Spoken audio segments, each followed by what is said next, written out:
Welcome to B Flow Sessions, the podcast where we help you find the flow in life and on the river. I'm Brad Burton.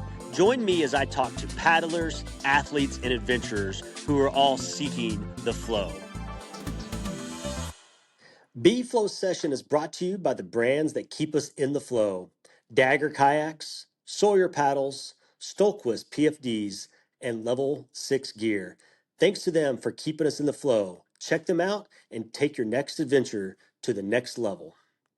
Welcome to this episode of B-Flow Sessions. As always, I'm your host, Brad Burton, and I am really stoked to be joined by somebody today that I've just had such a pleasure of following his career over the last 20 years or more, it seems like. Chris Gragtmans, welcome to the show, Chris. Thanks for having me, Brad. Stoked to be here. Yeah, so Chris is just multi-talented. He's a professional kayaker. He's also an accomplished climber. He's a commercial real estate investor, a writer, a speaker. Most importantly, a father and a husband, but also the co-founder of a really interesting program that we're going to hear a lot about today, and that's Bright Shadow. But just, somebody who was an icon, it still is an icon of the sport, but for a lot of years was one of the leading figures in the sport as a member of Team USA and Team Canada. He was the Dagger brand manager and was responsible for a lot of the, contributing to a lot of the boat designs through like the 2010 range there. But just somebody who really drove the sport in both freestyle, extreme exploration all over. And even though he looks like a 80s villain from a movie, when you look at, he's got these high cheekbones, he's got the blonde hair, but don't let those good looks fool you, people. He's also like one of the most just kind and humble people you'll ever meet. Chris, welcome to the show. Thank you so much, Brad, and I appreciate the caricature there. And some people have said that I look like a lot of people. Some people say Draco from Rocky, which I'm Yep. like, okay, all right, I can get down with that. That's Yep. tough. My wife always cuts me down to size and keeps me humble. She has ever since I met her, and she says that Gary Busey is my doppelganger, which I don't appreciate at all. No, Gary, yeah, Dolph Lundgren's a much better one. there you go, there you go. Yeah. Thank you. Well, Chris, tell us, how you found your flow in kayaking, how it all started. I know you've got an interesting story of being raised in kind of multiple parts of the world and how that kind of led to your kayaking. Yeah, thank you. So, my introduction to the sport was actually on Lake Ontario, in Canada. I'm originally from Canada, and I was really raised on the water from the get-go, and always loved sailing, windsurfing. Kayaking was special, but on flat water, not quite as exciting as some of those other things. But my uncle Derek was kind of my one of my heroes when I was young, and he would take me out on the lake when I was about 11 years old. He was actually diagnosed with malignant melanoma, and Mhm. he did this really cool thing where he didn't really have much of a chance of survival with chemo, so he chose to just make the days remaining really special. And he took my dad and myself, and actually my cousin Daniel went for, I think, one of the trips. We went for 2 3-day kayaking trips up to the Ottawa. Mm. And that was my first interaction with moving water. And it was in a Perception Pirouette S. And I can tell you that when I engaged my edge and peeled into the flow at Little Picky Rapid on the Ottawa, you may be familiar, Brad, Hmm. and felt that kind of, that arc into the current. Yeah. I can tell you that the whole game changed at that time. And those were really special trips that I will never forget. I did not know at the time that my dad was helping him with helping his little brother with blood transfusions to Oh, have the strength to execute these days on the river. But he was just so, in my eyes, he was incredibly strong and paddling these big rapids, showing us the way. And then, yeah, that, you know, life changing event there. And then that November, I remember Derek did pass. I think he was 34, mm, 35. And wow. so he passed away. And I was playing travel hockey.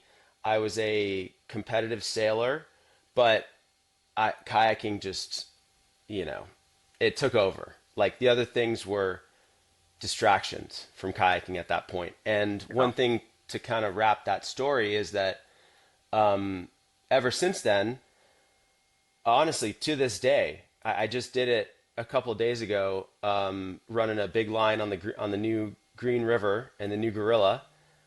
I really feel his presence Mm. keeping me safe, and part of my ability and ritual before doing something very big and dangerous and fun and all the superlatives.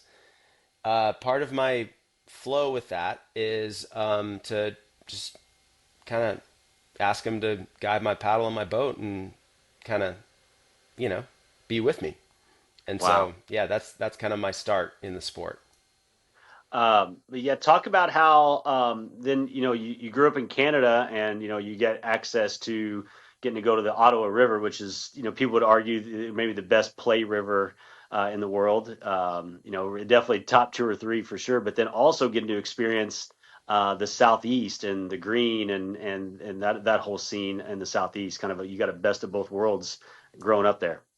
Yeah, I'm so grateful for my upbringing, and kind of I guess multicultural, multinational background, because my dad worked in the automotive industry. He's now retired, but he worked in the automotive industry. He was an engineer by education, and so we actually lived in Canada for until I was maybe 4 or 5. Then we moved to Germany, then to the southeastern U.S.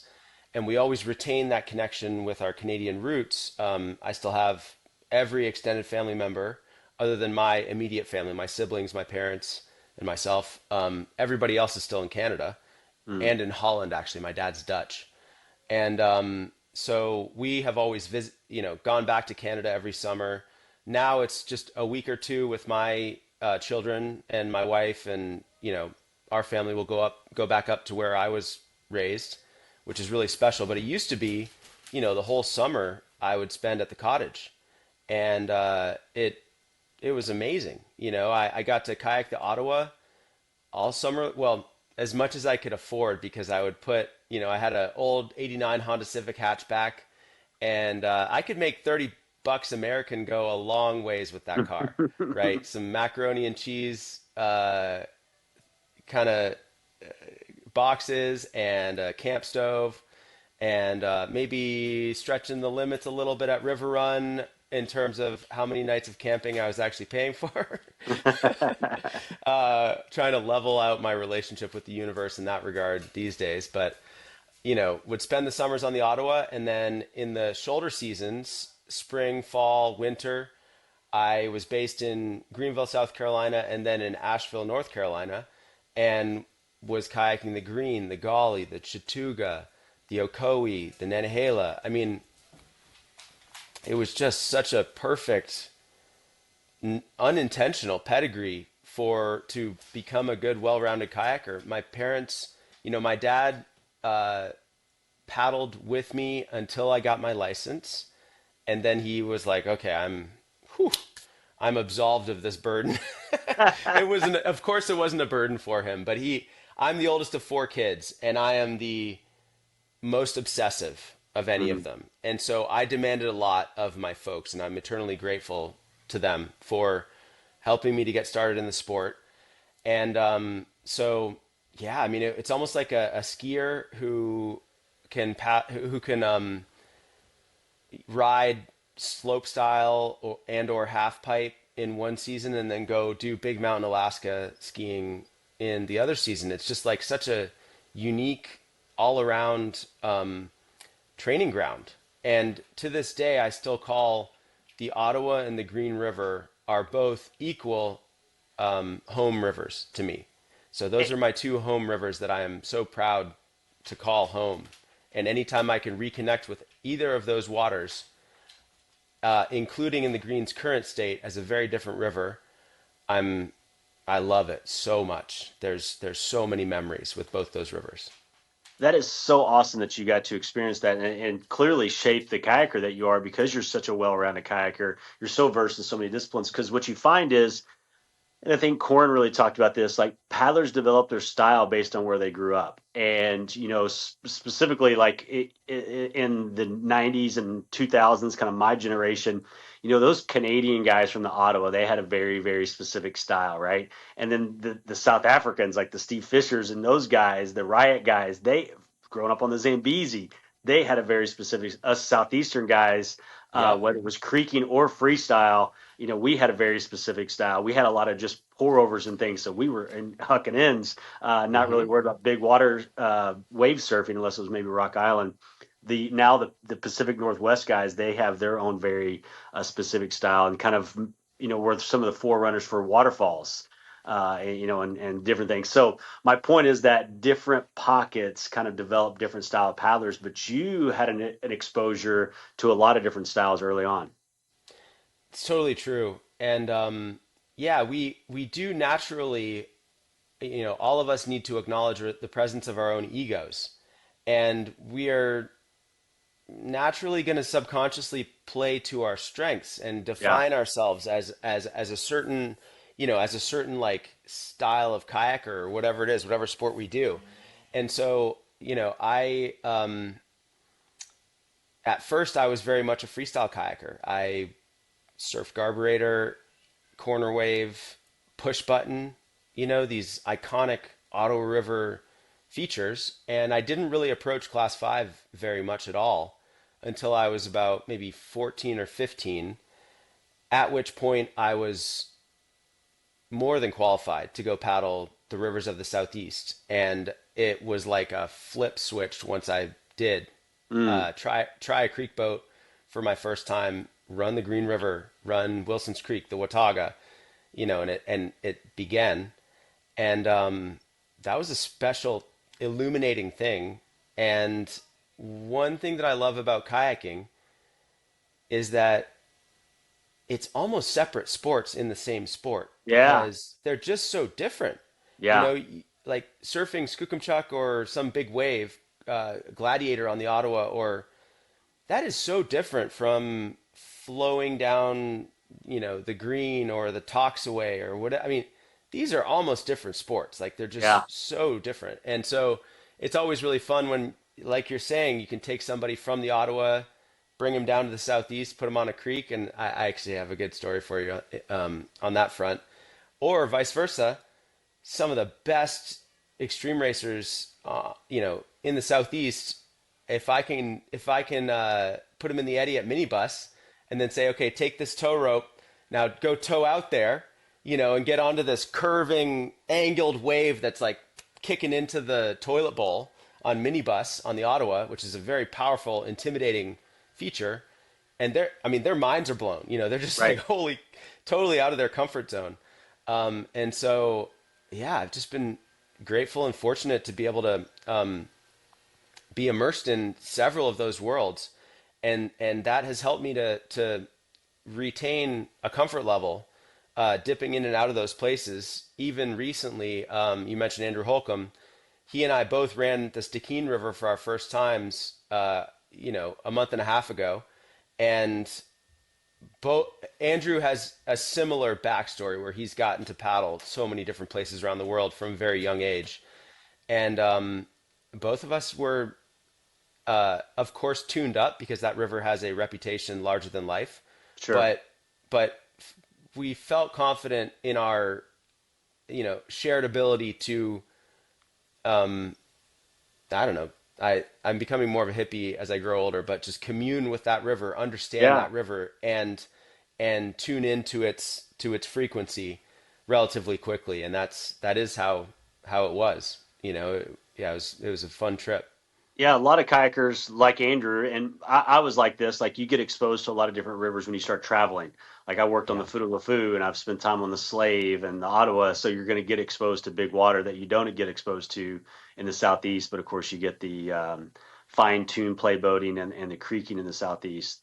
One thing it's funny running really hard rapids. I always felt more comfortable running big water, scary class five than I did waterfalls. Like Spirit Hmm. to this day is still the highest waterfall I ever ran. Just because like I was like, no, waterfalls scare me.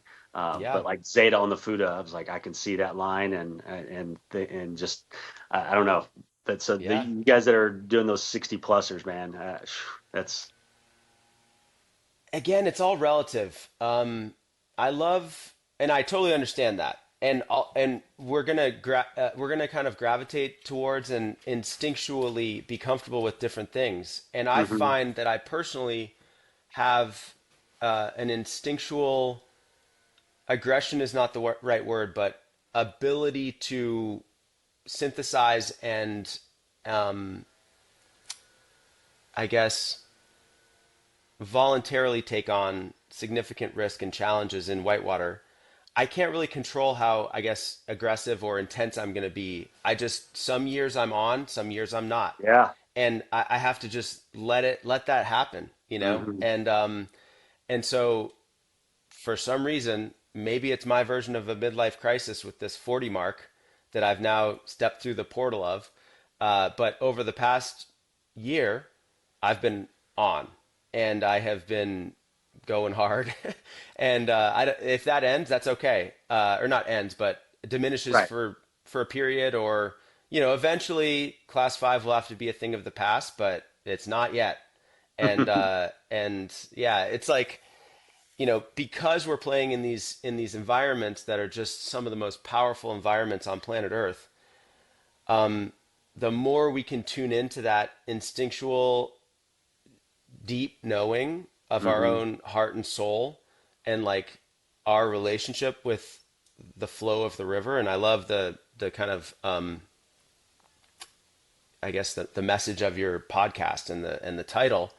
The more that we can be honest with ourselves about that, the better chance we have of having good outcomes, being a good example and role model, and having fun. Because Yeah. it's easy to put a lot of pressure on yourself, and you say I've never been comfortable with big waterfalls. That's fine. That's okay. Don't do it. Right. Oh, don't worry. At Spirits. this stage, I'm Yeah, not.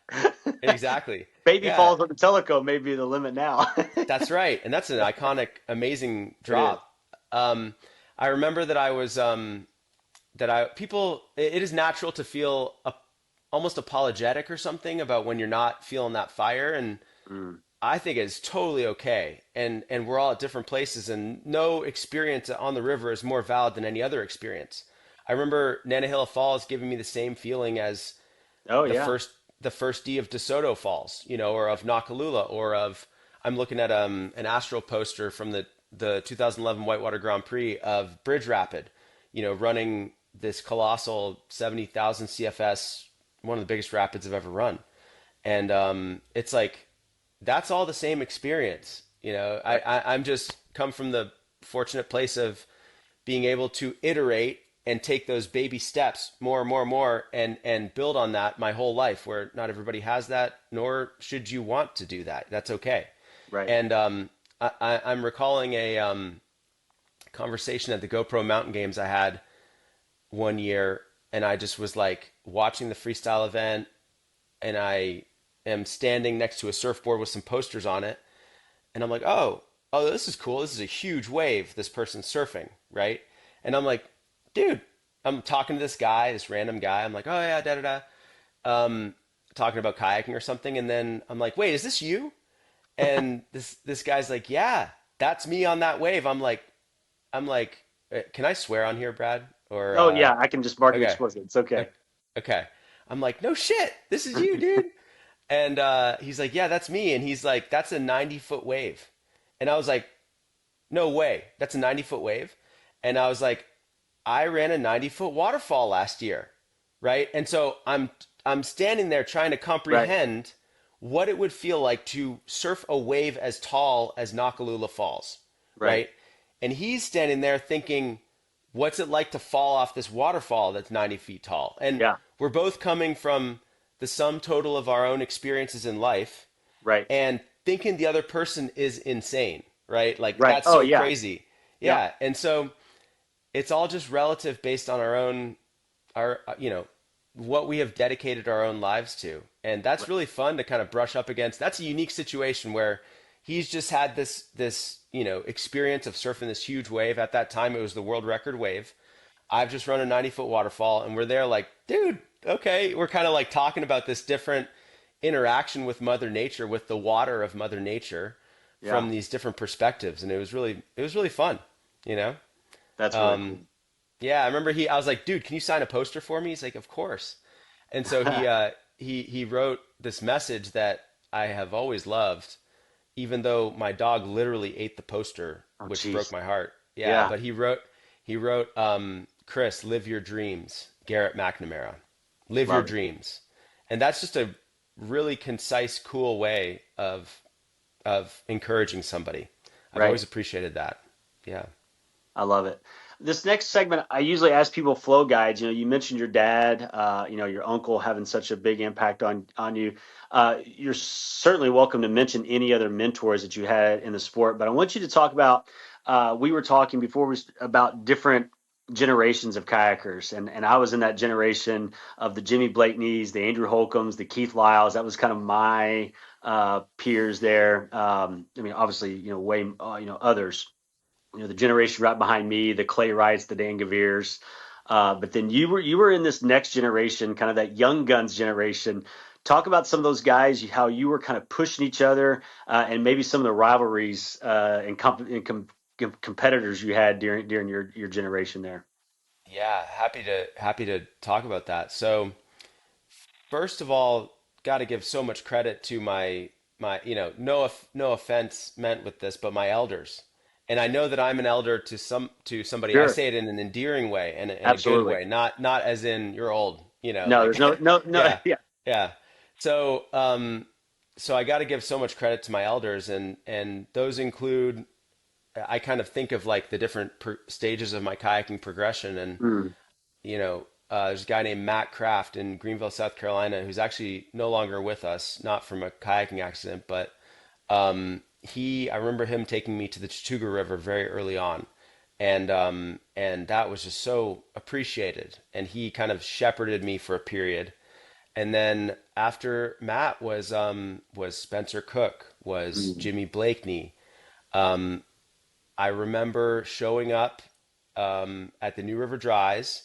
I think Jimmy had actually like called and invited me, and there mm, was this convergence of people, including Scott Lindgren, filming on the Dries. And I remember showing up in my Civic that I mentioned earlier with my Necky Vibe in the passenger seat, because I don't even think I had roof racks. I think I would just like strap the kayak in next to me, right? And I remember rolling in, skipping my high school job, getting in trouble, but just being like, I can't, like, these things are non-negotiable, right? When the Dries goes to 60 grand, I have to be there. There's just no right. other way.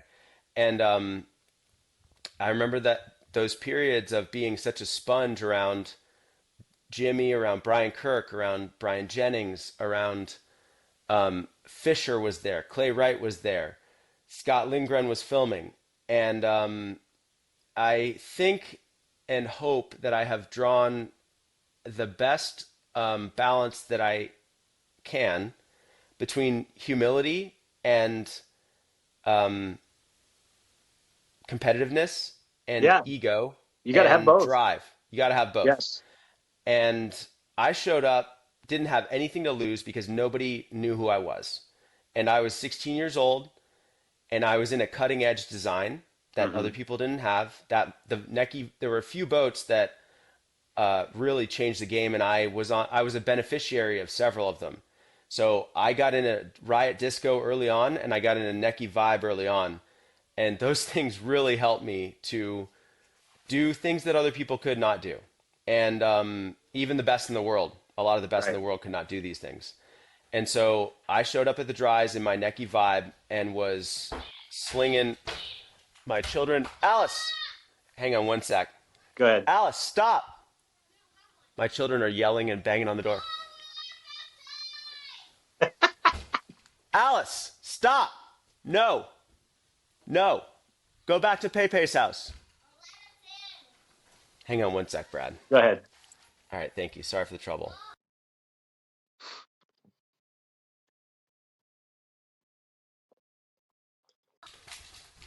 Here, you know what? I'm going to give you an authentic view into my life. All and right. I'm not gonna hide it. All right, here we go. Hey, kids. All right, hang on a sec. Hey, guys. I'm on a podcast and I need you to not come inside. These are my children and this is my neighbor Stevie and our dog Rosie. Yeah, okay. So, Hi. guys, I need you to not come into the house and not yell at us. Okay. Thank you, Brad. I think that's worth including. Sorry that I was Yeah. yelling. Um, okay. They received specific instructions from my wife not to do that, but that's okay. Okay. So, um, maybe I can start over with so we can like soundbite it or something. We were talking about the okay. The So dries, yeah. And yeah, and so I've really tried to draw that balance between the of having humility and competitiveness and ego and ambition. yeah. And so it was it was a really cool experience showing up at the New River Dries as a 16-year-old in a necky vibe, um, as a no name, and throwing, you know, 3 or 4 foot back Pan Ams, Yeah. throwing helixes on the some of the biggest waves that any of us had ever surfed to that point, anywhere in the world, and kind of emerging, you know. And I remember everything's so exciting at that age. I'm sure you experienced this as you ascended through kayaking. I remember Scott Lindgren saying, "Hey, can you please sign this release so I can put you in burning time?" Nice. And I was pumped about that. That was a special moment. And I gotta.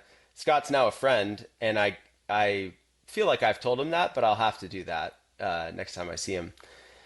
And so, yeah, it was like that kind of occurred in a variety of aspects of the sport where I announced my presence and got to know the best in the world, Steve Fisher, and um, was very. I'm very. I to this day I'm so grateful to my elders for helping me, pointing me in the right direction, maybe checking me when I went too far in the ego side or the competitiveness side or those things. Um, and then also am very fortunate to have come up alongside some truly exceptional people, who some of whom I still believe are some of the best that ever picked up a kayak paddle, you know. And those include Pat Keller, Rush Sturgis, Marlo Long was a little bit older than me. Benny Marr was a year or two younger, and we met when I think I was 14, he was 13 on the Ottawa River Mm. at what was called the Junior Development Program, JDP, and it was a Okay. liquid skills program. I think it was the only formal kayak instruction I've ever taken. Like I never really Mm. did camps or anything. I was just my instruction personally, other than that, was videos, and Yeah. that included Operation Zulu. It included Dashboard Burrito, and so I was a student of that lineage that you're describing Right. as a intermediate kayaker, but I was a very devout student, and that helped me to keep keep progressing. But it was so special to come up alongside these people, and I didn't know anything different. It was just like that was my competition. That was who I was um, paddling with on a very regular basis, a daily basis. And prior to college, I remember, speaking of the different types of kayaking, Benny Marr was always kind of this shy, very shy, quiet Mm. kid. He had a trip when I first met him. He had a triple X, Wavesport triple X, and he had a spray skirt that literally did not have any neoprene showing. It was only Aqua Seal. Like the whole thing was Aqua Seal, right? So there's a variety of different backgrounds in kayaking. Benny Marr is truly a like authentic blue collar hero. You know, Wow. like just yeah, just salt of the earth. And he's still a really good friend, and I love him. And love telling my bro friends who I truly feel this way about that I love them. I say I love Mm. you. Yeah. And I think I mean, everybody can do what they want, but that is what feels authentic to me. And I remember when I was probably 16 or so, Benny was 15. We were on the Ottawa, hanging out, having a good old time. And I was like, dude, there's this storm that's coming into the southeast, and there's this river I just ran, and it's the sickest river ever. It's called the Toxaway, and we need to go run it. And he's like, no, I've never paddled a creek boat, and Mm. we can't do that. And I was like, Ben, I know you can do that. And I have an extra creek boat. And if you will trust me, I will take you down the Toxaway. And he said, okay. And so we jumped in the Civic, drove from the Ottawa Oh my to God. Asheville, and then to the Toxaway. And then we did a Southeast tour where he paddled a creek boat for his first time. And it was on the Toxaway River. Oh Okay, wow. so yeah, so I took Benny down the Toxaway. He styled it. Uh, you know, amazing lines. He did exactly what I thought he would do because I knew how talented he was from the beginning, Mhm. and just total core memory. And then after that, we did the Green and High Water. We ran the Nolichucky. We ran some French Broad tributary stuff, and I just gave him like the Southeast crash course, and Very cool. around that time, I left my Necky Orbit Fish or O Fish at River Run, which is where he was working as a raft guide and lawnmower. He would drive the lawnmower around the whole campus. And I was always just infinitely better than him at kayaking. And I was like I don't know, I was just kind of we talk about ego. I just had slotted myself in to our hierarchy as like Yeah. the sick kayaker. You know what I mean? And Yep. then I remember that summer, I came back after just letting him use my O fish all summer, and he was just tearing up corner wave, like in a way that I didn't know how to do. And I just was like, ooh, okay. And from there, Benny became Benny Marr, and Right. he just kept going with that, with the big Huh. wave stuff. Right. But I still know his weaknesses and his tricks that he can't do, and they're really funny, the ones that he can't do. Probably not too many people know these things, but yeah. And then you mentioned rivalries. I will happily go there with one rivalry, which Pat Keller and I went to UNC Asheville together, and Okay. so we I think that we were really healthy for each other because he was obviously a prodigy, and I know Right. that you witnessed that from Yeah. early on. Yeah. And I came into the scene a little later than Pat and less, wonderkind than him, so to speak. But I definitely nipped at his heels and Hmm. drew blood in a variety of ways in the competition space and kept him honest. I mean, at the time when we were both, really, really firing in our own respective ways, few people would be able to tell the difference between us. But Hmm. like, I could tell the difference. Like, Pat is and was and will always be special. Like, Yeah. that dude, that dude is unbelievable. And so Maybe no paddler with more natural ability and yeah, like feel of of the river and able to manipulate his boat with the water, maybe ever. the I totally agree. The analytical ability and the willingness to put the theoretical into practice Hmm. to turn it into reality on these first ascents. And man, we're so lucky to our community is so lucky to have had Pat's influence. Yeah. And at that time, as a college kid, also one of the best in the world, we pushed each other really hard and we competed constantly in the kayak, on the downhill mountain bike team, for girls, all of it, right? And there was a point, and I'll spare the kind of the I don't know the minutia of it or the the exacerbating variables, but there was a point that probably a fair number of people know about where we became very at odds. Mm, Our friendly rivalry turned into something not friendly, and that was a super sad period. One of the toughest things I've ever gone through.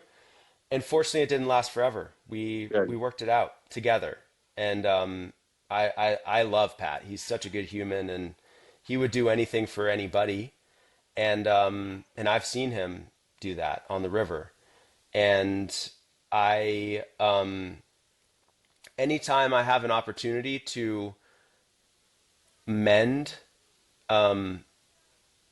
our paddling community in general Hmm. and get us refocused on the fact that we all would do anything for each other and that political BS does not need to change that, right? Right. I want to not allow that to be to drive us apart. You know, that would be a real tragedy if that were to continue, and it certainly happened with Pat and with the Right. kayaking community. And I wasn't very happy with with our, you know, we call ourselves a family, but like I wasn't thrilled with how our community treated him in that regard. Mm. Yep. Interesting. Yeah, I've kind of just heard rumblings of that, and wasn't privy to firsthand of what all went on there. So, Yeah. but it sounds like things have healed and moving in the right direction there. Yeah, time tends to heal wounds, which is good. Hmm. And so Pat and I were able to do something special recently, which was well in the last year, which was we actually teamed up, you know, came back together after so many years. We used to do first descents together, and I mean it was probably more than 10 years. It was definitely more than 10 years since we had done a first descent together. I never thought I'd do another one, and we did a first D on the most famous rapid in the world, in my opinion, Gorilla, on the green. Oh, And that rapid changed our whole community after Hurricane Helene was just right. mourning so much. I mean, we were Yeah. just flat on our backs, man. We just got rocked. Right. And everybody thought, "Oh my gosh, like well, like we can't believe it." You know, hundreds or thousands of people's or hundreds or thousands of people built their lives around the Green River, Right. and we thought that that was all for that it was lost, you know. Right. And so Pat and I teamed up. We ran Gorilla, and we tried to create some hope. You know, Mm. it was special for me because it kind of served a deeper purpose than just personal accomplishment or gratification or glory. It was like, you know, we are different and we're coming together and we have, you know, of course, Pat and I were good long before that, but it was like a way to publicly acknowledge that we've had our differences, but that we love each other, and we're teaming up to do this thing. And we actually thought about making a funny media clip. In the end, we don't really shoot media anymore. We used to, but we don't anymore. So we didn't burden ourselves with trying to pull this off. But we thought about doing like a, you know, both of us having like a cane or something and saying, "Oh, these young kids are they're not running the rapids, so we got to come back. We got to come out of retirement and go do it." You know. And so we were talking about like having canes and maybe like a foam roller and like some ibuprofen or Bengay or something and just making this funny thing. And it was special, man. I'll never forget it. It was really special teaming up to do that. Yeah. So, and that river and our community, we are slowly rebuilding one step at a time. We just had the green race this past weekend, and it was just so fun and beautiful. And I just wrote a poem about it yesterday, and I want to perfect it and then put it out there. And yeah, it's been really cool. So I don't love age, but I'm grateful for the continued lessons that the river gives me. Yeah. I do love age. Good for you. I love age. Yeah. Obviously, I don't like the way my body feels sometimes, and I certainly don't Yeah, like the way that I can't make my kayak do what I once did. yeah, But with age comes experience, and when my grandfather, who's like my favorite human being ever, and yeah, no longer with us, but when he was getting up in his years, he would say, like getting old sucks or things like that, and I would say, Grandpa, it sure beats the alternative. yeah. So. Yeah. I don't mind age. And like listening to you talk, and I knew you when you were a teenager, and I wasn't much older than you. Like I'm 6.5, 7 years older than you. So like when you were 16, I was like 23. And even though Mm-hmm. I was an instructor and a coach and, like mentoring young paddlers, I was still very much had my own. I'm still 23. I'm had my goal of wanting to make the U.S. national team and get sponsored and be in videos and be in magazines. So I Yeah. had to balance this interesting dichotomy too of like, I'm not quite, like a Clay Wright and then later a Stephen Wright where I'm just Mm-hmm. conforming to being a mentor. But being a coach was also kind of a pathway to me to be able to afford to be on the road and be in that lifestyle, right? Yeah. Um, and we all like had our egos and things. But like hearing you speak and like just those some of those memories of like seeing you on the river and in your accord and like like people called you Necky Chris and That's people. funny. I didn't even know that. That's Oh cool. yeah, Yeah. and like it wasn't a kind thing that people would say to me like Rad Brad, like Okay. that was not meant to be a compliment, like so people would, there's always haters, right, whenever you're trying to Yeah. Oh, accomplish something. totally. um but then like having these conversations now with the retrospect of those memories. Anyway, what I'm Yeah. getting at, and I've said this before, there's a reason that God doesn't put 46 or 40-year-old brains in 19 or 16-year-old bodies, because Yeah. we would take over the world if we had the combination of the two. That's an interesting statement. Yeah. And one thing that I want to also allow you to keep us moving with your framework of your podcast, but I kind of think of what you just said as a bit of a segue because part of my personal journey is similar to what I mentioned about Pat's and my first descent being serving a bit of a deeper purpose. But part of my personal journey is the opportunity to be kind of a bro, a masculine figure in this extreme sport with a resume of accomplishments. And interestingly enough, I guess recently I've been doing more stuff, but interestingly enough, the younger generation still seem to know who I am and listen to me, Yeah, or pay attention. I don't know all their lingo or whatever, but like I do my best to, be a good paddling partner when I go kayaking with them. But my personal journey recently is saying things that other people may not be willing to say and being mhm. vulnerable, trying to gesture and demonstrate that it's okay to be Yeah. vulnerable and to say things and to seek help if you need help. And where that has led me is, one step at a time into the co-founding and creation of a mental health nonprofit. And Hmm. this is a passion project. It's not something that I do to make a living. I'm very fortunate to have been in the commercial real estate investment and brokerage space for almost 9 years, and that's a wild, wild industry that is uniquely similar to Class 5 kayaking, and the risk analysis and the intensity is oddly similar to it, just with different stakes. It's financial stakes instead of mortal risk, but Right. there's risk nonetheless and very similar. But lest I go down that rabbit hole, I'm going to try to stay focused on this mental health piece. Yeah. And so at this point, I'm really enjoying and appreciating the opportunity to be a voice that says, okay, it's okay to like, not be okay with certain things. It's okay to seek help if you need it. When we break our arm or dislocate our shoulder, we go to the doctor.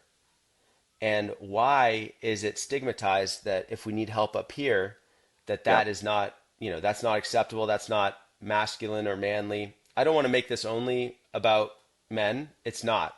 We have Sure. women, of course, we have unbelievable women who come to our retreats and workshops and that we seek to serve with this nonprofit, Bright Shadow. But it's very apparent to me that my role on this earth is one of doing my best to model um, a form of masculinity. I think there's a lot of people who, we have toxic masculinity in the world, Hmm. and there's this really strong wave of resistance to that, which is good. But I think that other masculine figures are almost afraid to speak about this subject Yeah. because they don't want to say the wrong thing. And, I don't want to say the wrong thing either, but like, Yeah, but the I, world still needs strong males.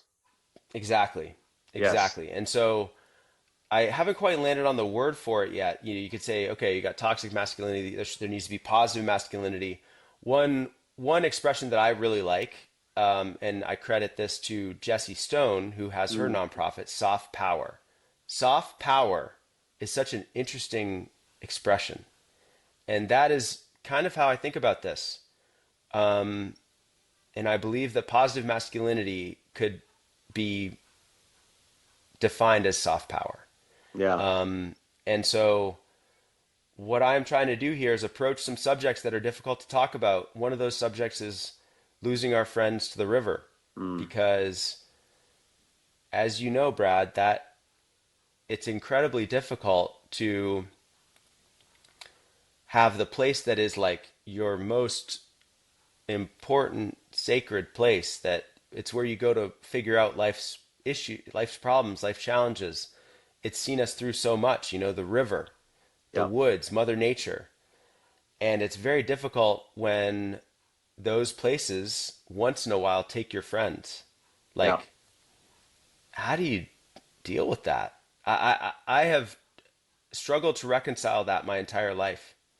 And the tropes don't hold up, the oh, they died doing what they love, Right. da da da. That doesn't do it.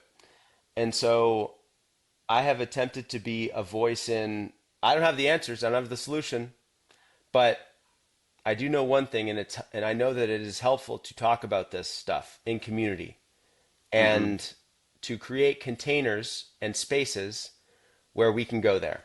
Yeah. That there is healing to be found in that. And the interesting thing that I have found since co-creating this nonprofit with our participants and with my co-founder Somerville Johnston, who I'm so grateful for. She's a she's a therapist. She's a somatic experiencing practitioner. Also, a very accomplished outdoors woman in her own right, outward bound guide, whitewater paddler, and she brings so much to this thing. And together, we kind of have these different perspectives that can give us the best chance of framing up a discussion of these difficult subjects. And so we have been approaching the subject of losing people on the river and to other places, the mountains, big mountain Hmm. skiers, big wave surfers, mountaineers, climbers. These folks Right. share this experience with us. Yeah. The odd thing, the unexpected thing, is that we are realizing that these natural disaster communities, for lack of a better word, Hmm. really rhyme, because the natural world comes and takes a lot Yeah. from humans. Yes. And that may be in the form of losing people, it may be in the form of losing homes, businesses. Hmm. The weird thing that I never anticipated, and we had our first retreat for Bright Shadow 2 weeks before Hurricane Helene last Oh, September, wow. which is just the timing of it is just unbelievable. The weird thing that I did not anticipate is the loss of place, you know? Yeah. Um, like the for me and for us, the Green River as we knew her is permanently changed. 97% of the rapids are changed, you know? It's just so weird. It's Yeah. surreal. And it is a forced practice of acknowledging impermanence, of acknowledging that change is the only constant. And, I have my moments. Sometimes I can be like Buddhist impermanence, spirit guide Chris. And sometimes I'm like, "Ugh, come on. I just want to freaking run Gorilla 200% or run Sunshine off the Middle or whatever. I'm just like, "Ugh." Like it's just, I miss it. You know what I mean? And so, Sure. but I think my own imperfection in that is uh, part of what I have to offer, you know, Yeah. and so I allow that to be the case, and I'll kind of try to put a caboose on this train of thought by saying that I just am grateful for you know all the time and energy that I've put into kayaking, and the fact that it is by far the thing in my life that I have devoted the most to achieving mastery of. And I say mastery not as in perfection because nobody's perfect. Right. Everybody makes mistakes, everybody misses lines. Dane Jackson just swam out of the Mississippi River. Actually, Bridge Rapid, I was referencing Bridge Rapid earlier. He took an epic swim out of Bridge Rapid. If anybody hasn't seen it, you got to watch it. It's amazing. It's So, amazing. so Bridge Rapids on the Mississippi River? The Mississippi in Oh, northern Quebec. I was Yeah, yeah. like, wait a minute, I'm Sorry. confused. No, no, no. No, no, no. Okay. It's yeah, sorry. It's the Mississippi. Yeah, and Okay. it's in Lac Saint Jean, the Lac Saint Jean region of Okay. Quebec, and it's this huge 70,000 CFS river. Okay. There's so many massive rivers up there. It would be Yeah. cool if it was on the Mississippi, but no, it's not. Yeah, I was like, I'm pretty Um, familiar with the Midwest. yeah, Ah. yeah, exactly. Yeah, so anyways, uh oh, what was my train of thought there? So Nope, nobody's perfect. nobody's perfect. So mastery does not equal perfection, Right. but it means the practice of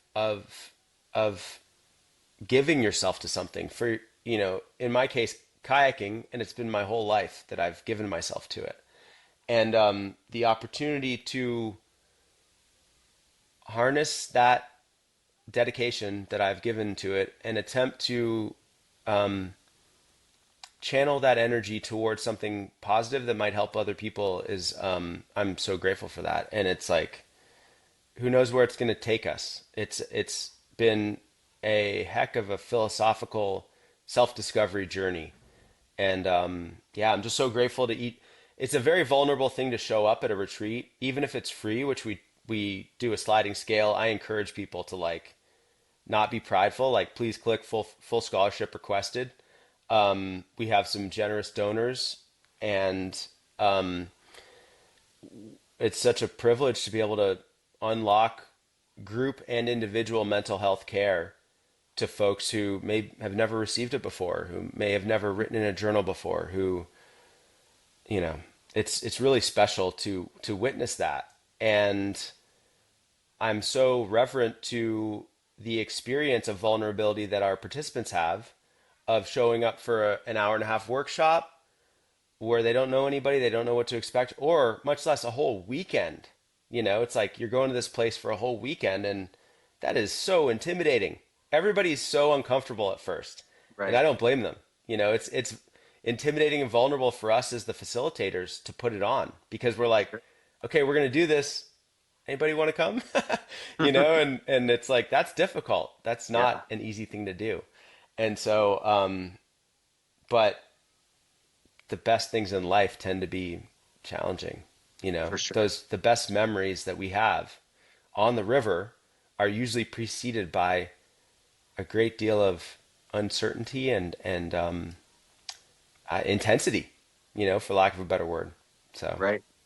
yeah, This whole conversation has just been so unbelievable because I have like an outline to the show. I mean, when people are listening to the show, this is airing, this is going to air in mid-March. I've got so many people who have already batched and booked, and here we are that's great. recording in mid-November. So by the time people listen to this episode, there's been dozens that they could have listened to.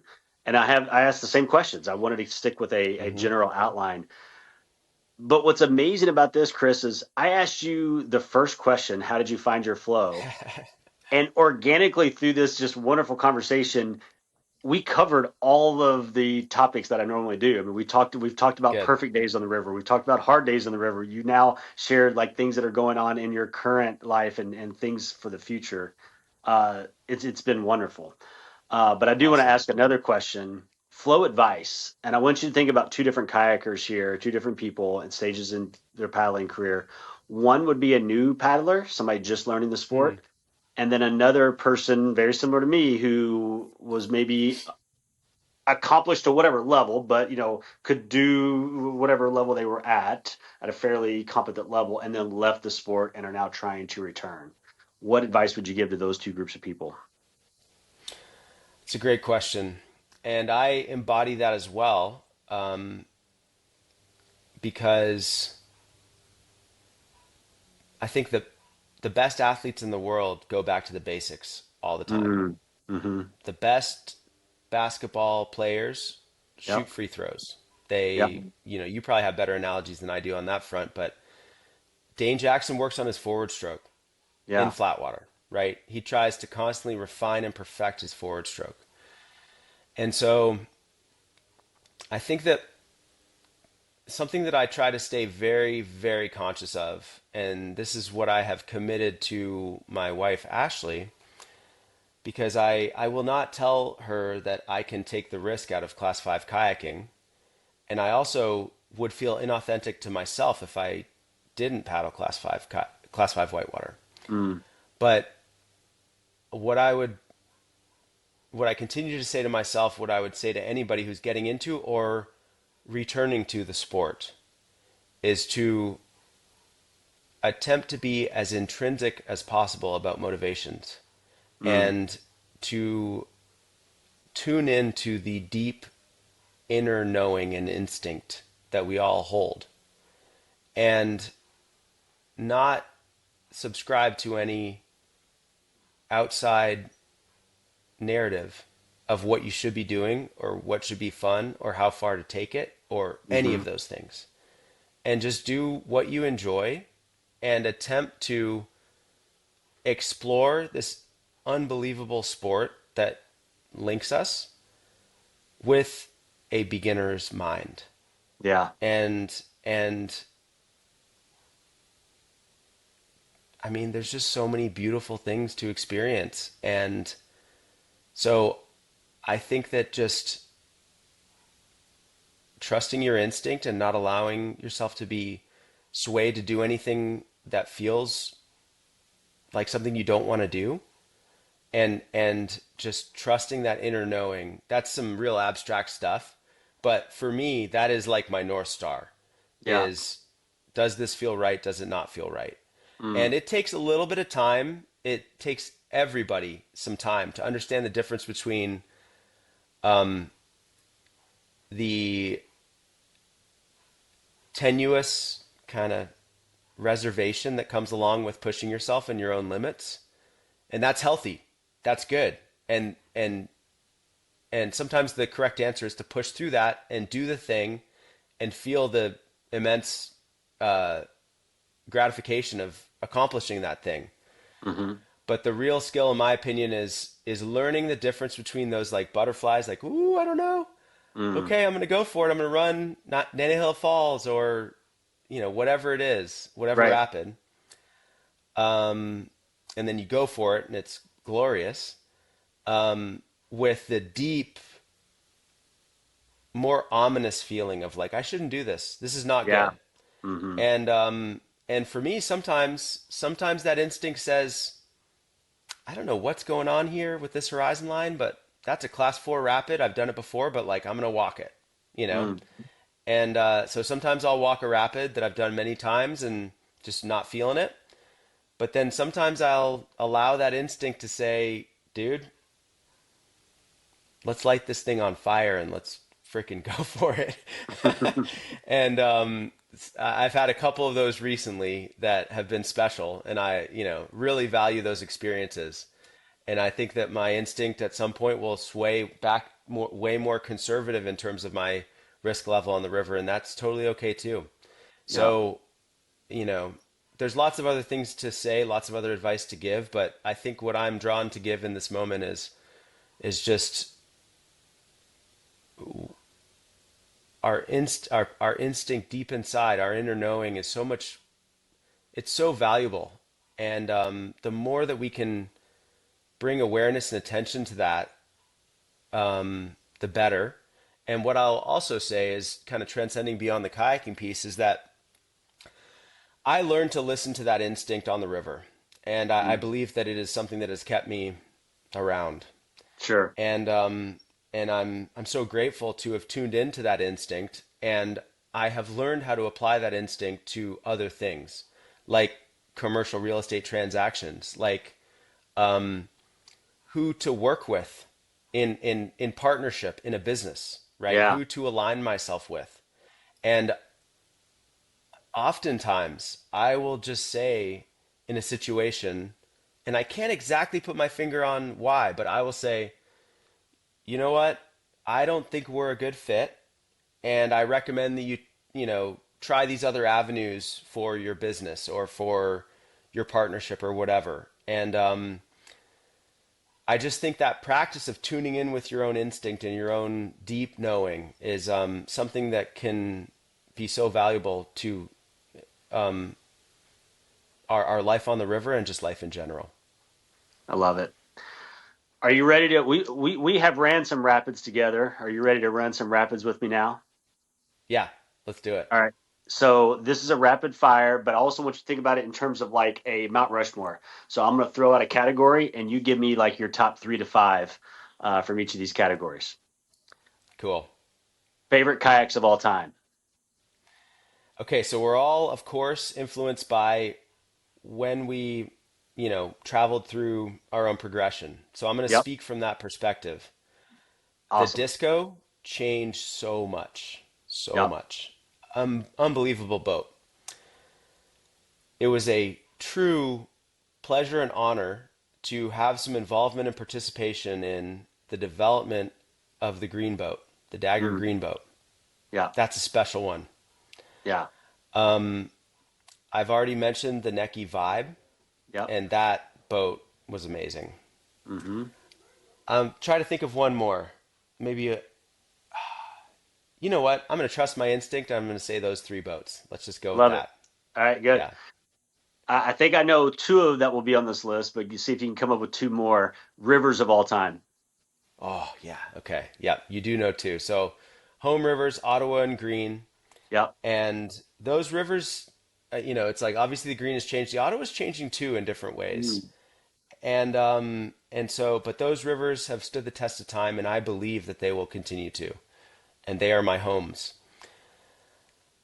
I might add a fifth one, but let's say I'm going to add in the Toxaway River, Mm. the Stikine River,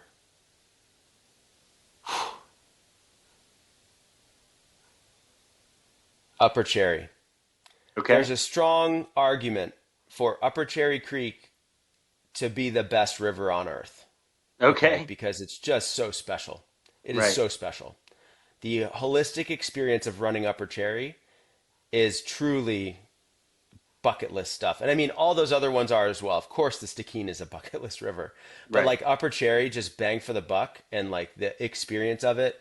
You just look at the firewood and it lights on. It like ignites. Like it's just it is the layup lifestyle river of rivers. So yeah, Wow. that's my Mount Rushmore of rivers. Okay. Yeah. Um, your countries you've paddled in. Okay. Canada and the U.S. We're so blessed with natural resources in this continent. Yep. It's staggering what we can drive to. Chile is truly special. Mm-hmm. I want to infuse Spanish. I'm not fluent in Spanish. I'm an aspiring Spanish speaker, and I want to involve my family, my children in that as well. Mm-hmm. And maybe I'll say I'm torn between the beauty of Africa Mm. and New Zealand, and I love them both. But I will say that I'll put New Zealand here because the experience of getting in a helicopter and flying to the top of an unbelievably beautiful river in the Southern Alps on the South Island of New Zealand, and the intensity of waiting for that helicopter, having your cash that you got to give to the helicopter pilot, the frenetic energy of packing all your stuff, hoping you have everything because you're about to get dropped off in the middle of nowhere, and then getting dropped at the put in of the Upper Perth or the Arahura or the um, any of those epic rivers, the Hokitika, like just so many cool rivers there. And then and then it returns to silence and you're with good people on a river that you can drink out of and your job is to move downstream. That's special. That's really And cool. the people of New Zealand are beautiful and the all around experience of being in New Zealand is special. So yeah, that's my in no particular order, those are my countries that I would spend some time in. Love it. A river Yeah. that you've not done yet that you still want to notch off. Easy. That's a easy one. And before this year, it would have been the Stikine, but after having knocked off that bucket list adventure, and we'll see. Hopefully, I get to return. That's gonna again depend on my instinct and some other variables. But I'm gonna say the another Grand Canyon of the Colorado. And you know, I've mentioned ego a few times. I was always too cool for school on that one. I Yeah, was like, I'll do that later. I'm I old. gotta run this gnarly shit first. Yeah, And it's okay, I'll forgive myself for that, but I've never run the Grand Canyon, so I gotta do the Grand Canyon. it's number one on my list too. I've never Yeah. done it Oh, either. cool. Okay, Yeah, cool. Yeah, that's good. yeah. Yeah. If you get an opportunity and you need an extra person, give me a call and There I'll you do the go. same. There you go. Let's get Holcomb involved in that. That would be Let fun.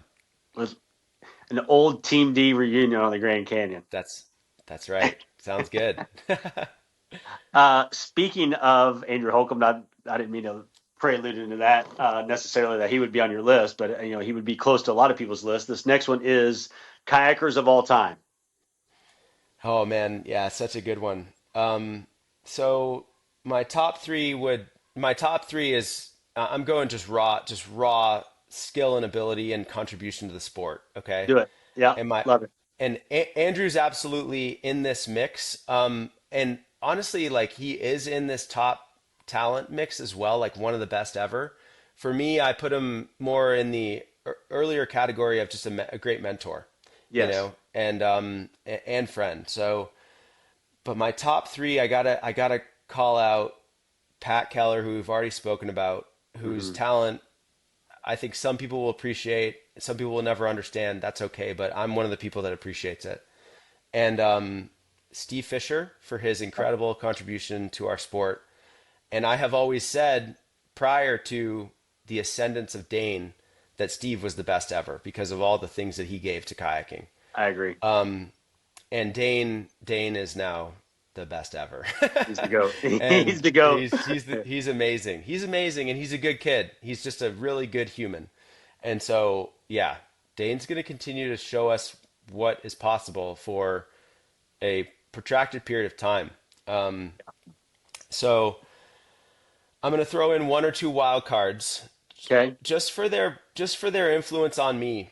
And I'm going to call out one person who I just really appreciate their style. And haven't spoken with him in a long time, but have had the privilege of paddling with him a bit. David Grubbs and Yeah. his LVM number two segment Hmm. changed my life.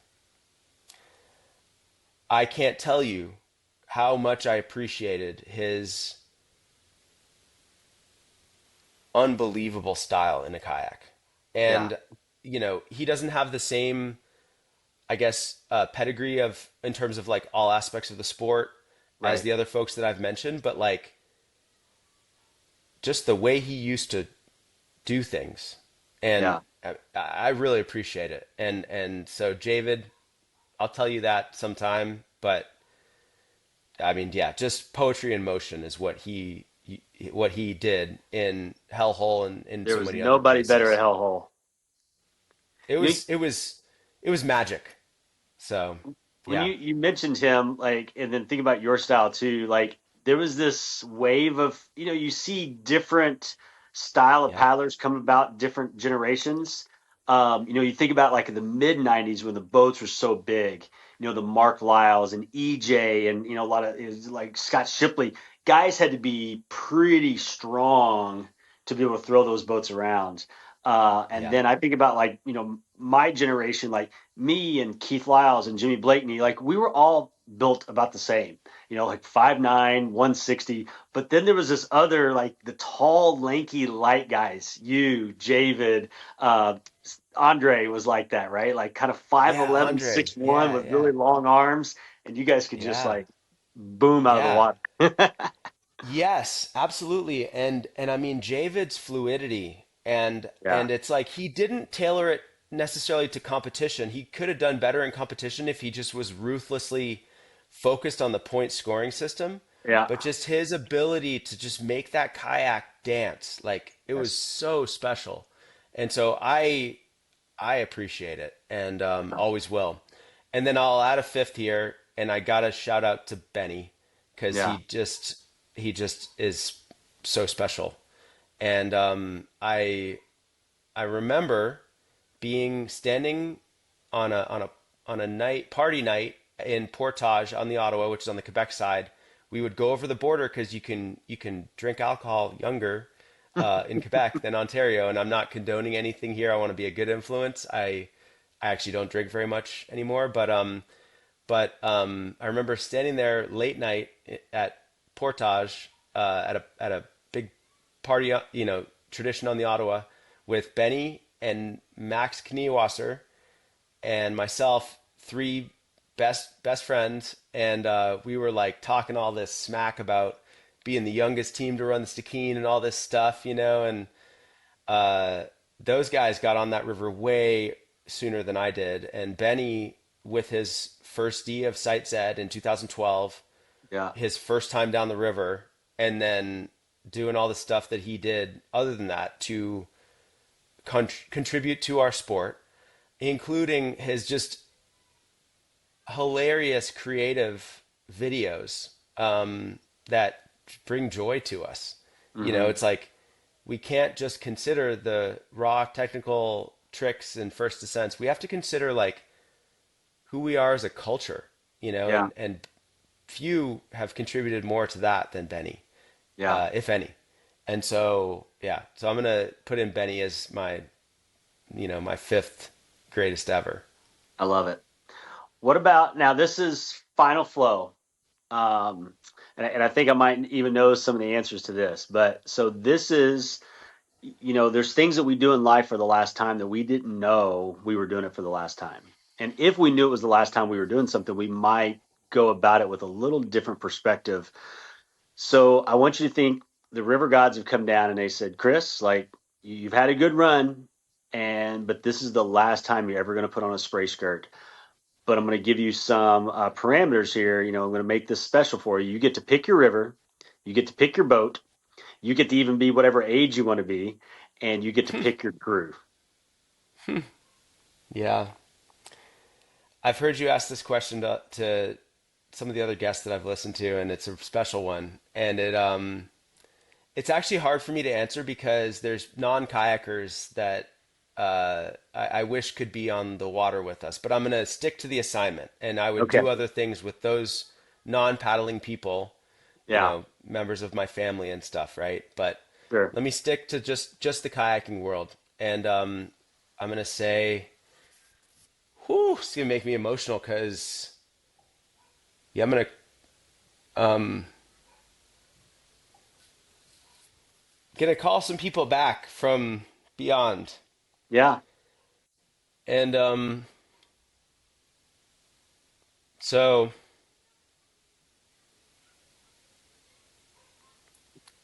I'm gonna say I'll start with them so I can get them over with. Hmm.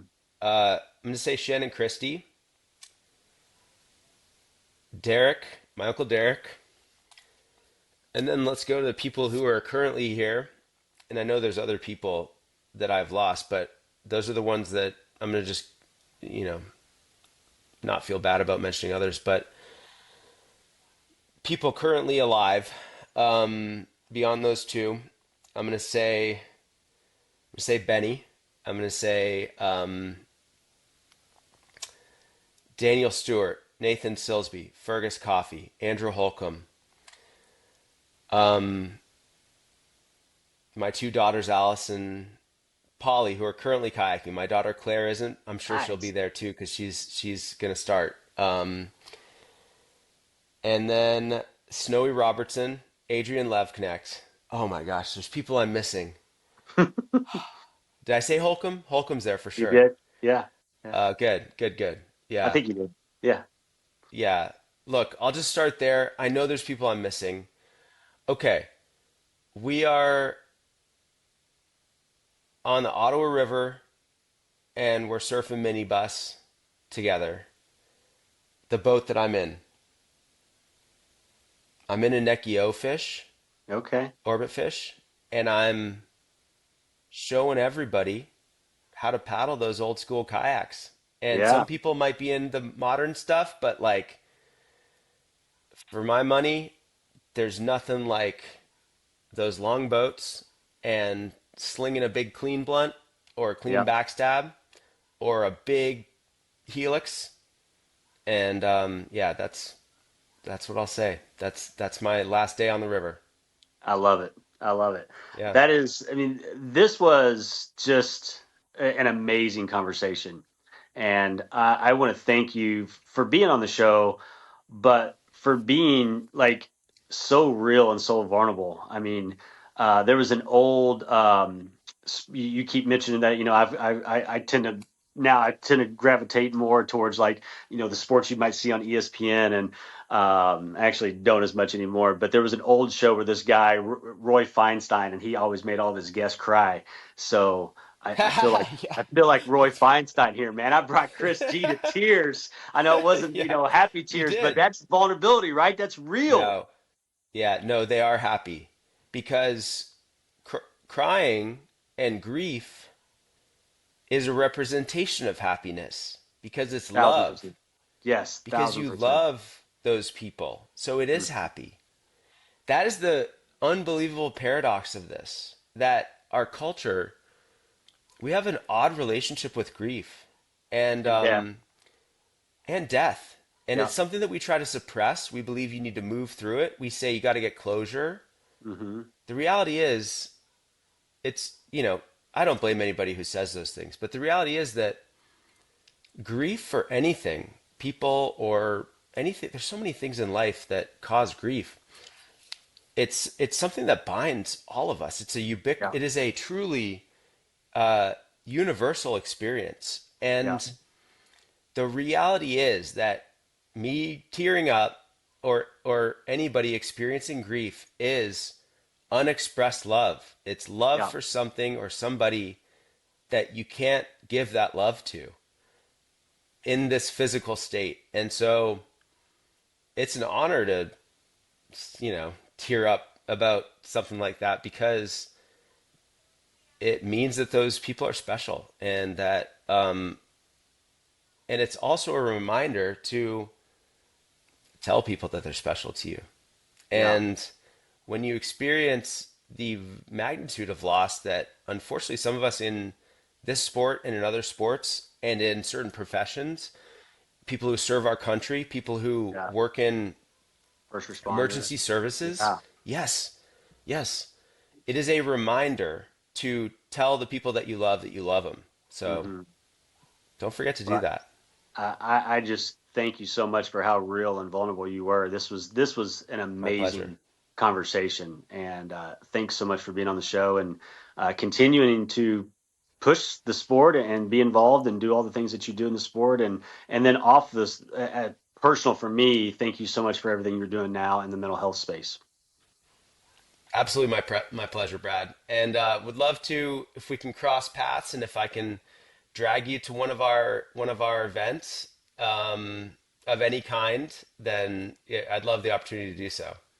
Awesome. Well, let's definitely get on the river Yeah. sometime. Okay, that sounds perfect. All right, man. Thanks again. Thank you. Thanks for listening to this episode of B-Flow Sessions. Please take a moment and rate the show, give it a follow, and leave a comment. Also, if you could share it with your fans, your friends, your family, and everybody else you know in the paddling world, that would help the show grow and help more paddlers find and be in the flow.